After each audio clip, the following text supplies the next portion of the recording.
Será que é genético? Quando você for namorar um cara, veja se tem gay na família dele para poder você não correr o risco de ter filho viado. O que é que a ciência tem a dizer sobre essas falas? Será que os dados científicos realmente corroboram, dão apoio a esse tipo de fala?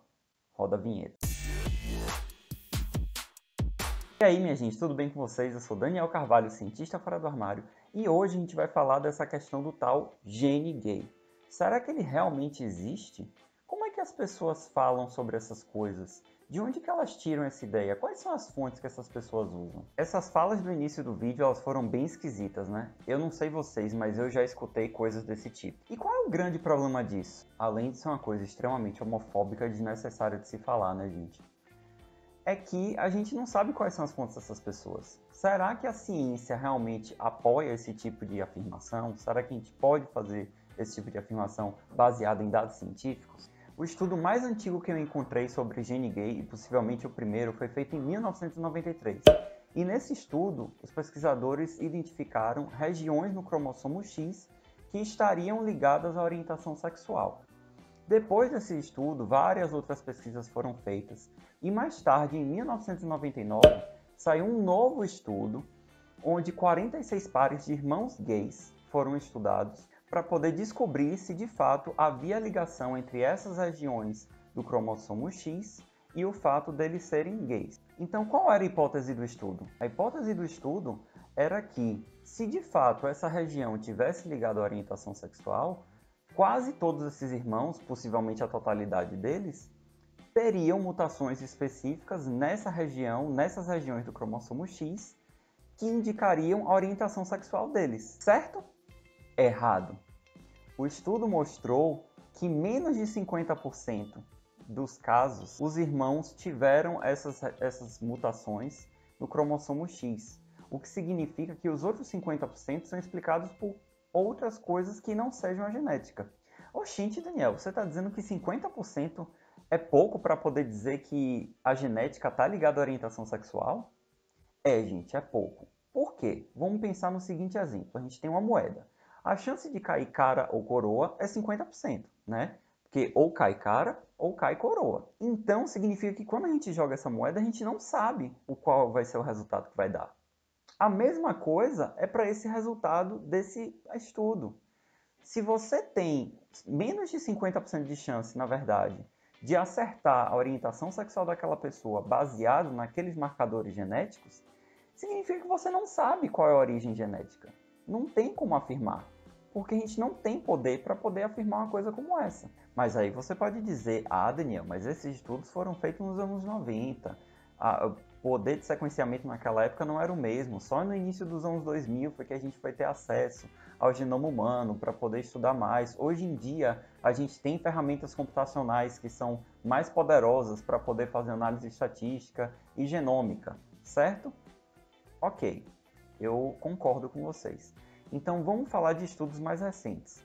Em 2019, saiu o maior estudo feito sobre essa questão de genética e orientação sexual. Por que esse estudo foi o maior? Porque esse estudo analisou mais de 470 mil pessoas. Mais de 470 mil pessoas tiveram seus genomas analisados para poder tentar entender qual seria a origem genética da orientação sexual. E qual foi o grande achado desse estudo? O grande achado desse estudo foi que a genética explicava até no máximo 25% da origem da orientação sexual da pessoa.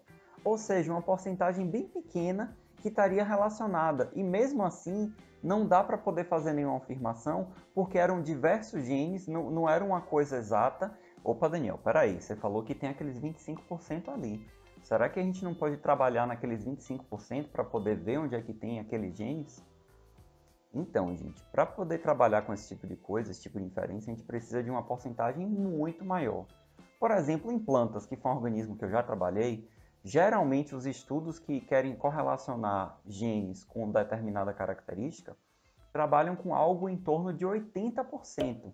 Para aí sim a gente averiguar mais a fundo se aquele gene ou aqueles genes estão relacionados com a característica que a gente procura.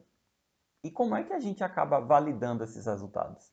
Através de estudos em bancada, através de estudos em laboratório.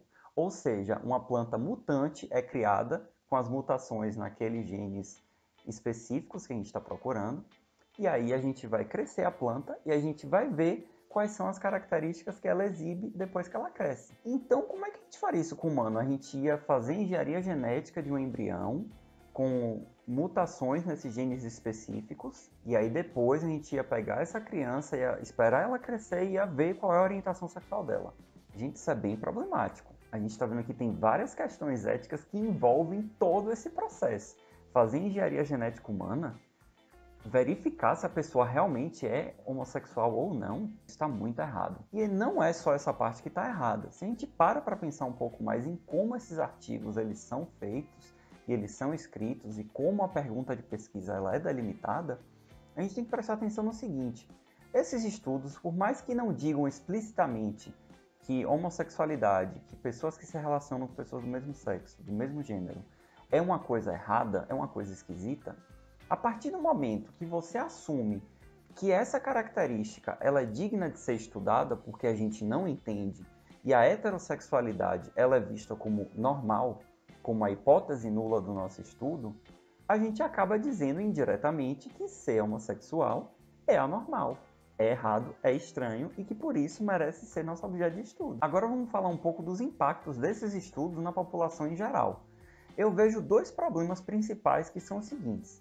O primeiro de todos é que é muito perigoso você trabalhar com genética e orientação sexual, porque podem ter pessoas que podem pegar esses estudos, interpretar errado e simplesmente sair dizendo por aí que sim, que existe componente genético que explica a homossexualidade, que explica a relação entre pessoas do mesmo sexo, do mesmo gênero, quando isso não é verdade. E o segundo ponto é que tem pessoas que podem simplesmente virar e falar: já que ser gay é questão genética, a gente tem que se livrar de pessoas que podem ter esse gene para a gente não ter filhos gays, o que é também bastante problemático. Então, para finalizar tudo isso, a ciência dá apoio à existência de um gene ou genes gays? Não, não dá. E é isso, gente. Esse foi o vídeo de hoje. Eu espero que vocês tenham gostado. Por favor, deixe um gostei aqui, porque é assim que o YouTube entende que vocês gostaram do vídeo e me recomenda para outras pessoas. Então, vamos ajudar a espalhar a palavra da ciência LGBT por aí. Comenta aqui embaixo se você já ouviu pessoas falarem coisas relacionadas à genética e homossexualidade, a ser gay. E por fim, não menos importante, se inscrevam nesse canal e compartilhem esse vídeo com pessoas que podem se interessar por esse assunto. É isso, gente. Até o próximo vídeo. Tchau, tchau.